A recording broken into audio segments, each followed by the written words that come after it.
Frédéric Valtou, bonsoir. Vous êtes Bonsoir. président de la Fédération hospitalière de France. Vous représentez les hôpitaux publics et vous venez de sortir une enquête qui fait froid dans le dos, qui est reprise partout, enquête stupéfiante qui montre qu'un acte médical sur 4, y compris des opérations chirurgicales, un acte médical sur 4 ne serait pas justifié. Alors vous montrez dans cette étude des exemples très concrets. On va voir la carte, par exemple, pour la chirurgie du dos, une carte qui chiffre les opérations concernant la colonne vertébrale. Alors, que dit-elle? Elle dit que suivant les départements, on a 1 à 4 fois plus de chances de se faire opérer sur le dos. Elle montre qu'effectivement, selon l'endroit où on habite, on n'est pas tous aujourd'hui, en France, en 2017, égales devant la prise en charge et que pour le même symptôme, on peut être pris en charge de manière très différente. Et ça, c'est vrai que c'est une anomalie de notre système de santé qu'on pointe déjà depuis des années, mais qu'on a voulu cette fois-ci verser au débat public, interpeller l'opinion publique, parce qu'il est temps d'en sortir et de ramener les pratiques médicales à effectivement une certaine homogénéité. Voilà. Tout à fait. Parce qu'on parle d'opérations lourdes. Pontage coronarien, ça va de 1 à 4 suivant là où on habite. Bien sûr. Pose d'un stent coronarien, chirurgie du cristallin, ça va du simple au double. Césarienne aussi, on a enquêté sur les césariennes. Alors, il paraît qu'il y a des médecins qui pratiquent la césarienne de 20 heures. C'est quoi ça? Ça, c'est la césarienne de confort. C'est pour la césarienne de 20 heures le vendredi pour que le week-end se passe tranquillement. C'est-à-dire que le gynécologue, plutôt que de se faire réveiller à 3 heures du matin, propose la césarienne et effectivement pousse à la césarienne pour pouvoir avoir son week-end.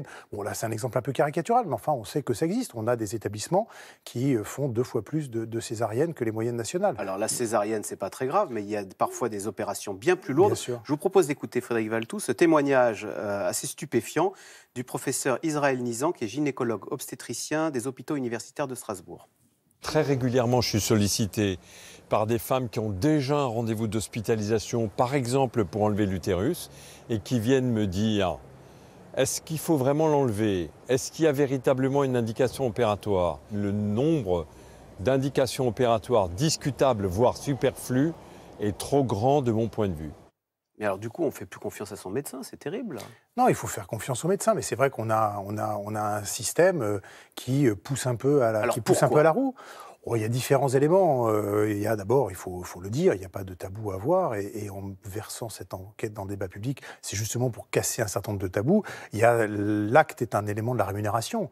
Et donc, beaucoup d'actes, c'est un élément de plus de rémunération. Y compris dans le public, on pensait que c'était des logiques du privé, ça pas du public. Il faut être là aussi honnête. On peut le trouver aussi dans le public. C'est pas forcément pour mal faire ou par cupidité, bien sûr. C'est parce que, on va refaire aussi des examens, parce qu'on n'est pas très sûr des examens qui ont été faits dans la médecine de ville, et donc vous arrivez à l'hôpital et on vous prescrit tel examen. On va faire une IRM plutôt qu'un scanner, parce que c'est plus confortable. On a l'impression d'avoir effectivement un examen, enfin on va dire des conclusions meilleures. Oui, enfin, il y a des choses graves quand même quand on fait quelques séances de chimio en plus, parce que ça fait rentrer un peu plus d'argent dans les caisses de l'hôpital. Ça, je ne sais pas si sur des examens, sur des traitements aussi lourds, on pousse réellement à la roue.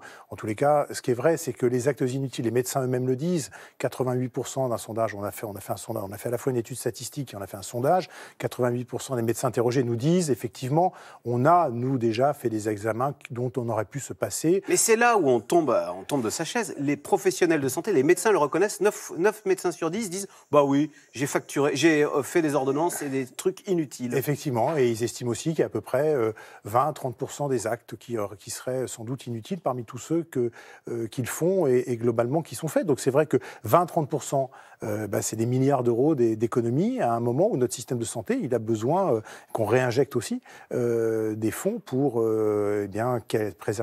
sauvegarder la qualité et sur certains aspects de son organisation. Enfin, quand on a une opération du cœur, quand on a une ablation de l'utérus alors que c'est inutile, vous vous rendez compte de la souffrance pour les patients? Il n'y a pas une révolte des malades? Écoutez, nous, en tous les cas, en versant ces éléments au débat public, c'est justement pour qu'il y ait une prise de conscience collective et puis qu'il y ait du côté du gouvernement une accélération de la régulation par effectivement par ces dépenses qui sont par la qualité des actes. Alors c'est qu'est-ce très qu'on pourrait important. faire justement? Eh bien, Alors, il faut réguler notre système. Il disait là dans le professeur Israël Nizan, demander un deuxième avis finalement. Avant de voir une opération lourde, on va voir. C'est ce qu'il faudrait, généraliser un deuxième avis pour les opérations lourdes. Il faudrait effectivement aussi rendre public les données de chaque établissement, pourquoi pas de chaque médecin, sur les rendre publics. On peut, l'assurance maladie a tous les chiffres pour qu'on voit que là où il y a des écarts par rapport aux moyennes, on puisse s'interroger. Il faut en tous les cas être plus là où vigilant. on fait énormément d'opérations de la prostate, par exemple, c'est qu'il faut se justifier. Quoi. Exactement, ou deux fois plus de césariennes que la moyenne nationale, comme ça peut parfois arriver. C'est que derrière, il y a sans doute des pratiques à corriger. Alors ça, c'est facile à mettre en œuvre, ça. Eh ben oui, l'assurance maladie a tous les chiffres. Il suffit d'appuyer sur un bouton et il pourrait apparaître. En plus, coup de chance, la ministre Agnès Buzyn elle-même vient du monde de l'hôpital. Et elle en fait une priorité. Donc, ça va bouger. Écoutez, j'espère. En tout cas, c'est la première ministre. Il faut lui rendre gré de ça. C'est la première ministre à faire de ce sujet une priorité. Et tant mieux. C'est-à-dire de dire, on va réguler le système de manière à pouvoir économiser. On sait que dans les hôpitaux, on souffre en ce moment. On sait que dans les hôpitaux, c'est dur. On sait que dans les hôpitaux, on n'a pas toujours aussi les moyens de fidéliser les médecins et qu'il y a une vraie crise aussi.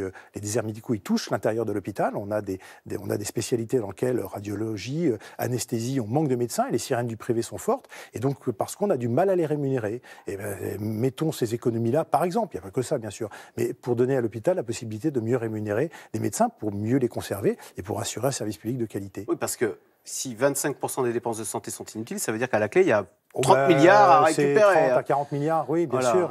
Et le déficit de la médecine, c'est quoi? 3-4 milliards. Donc on voit, c'est 10 fois le déficit. Bien sûr. Mais alors, ce n'est pas que des opérations, attention. C'est aussi des examens. C'est l'examen de biologie qu'on vous refait faire. C'est l'IRM, je le disais tout à l'heure, qu'on vous fait passer alors qu'on pouvait. Une radio ou un scanner suffirait, c'est beaucoup moins cher.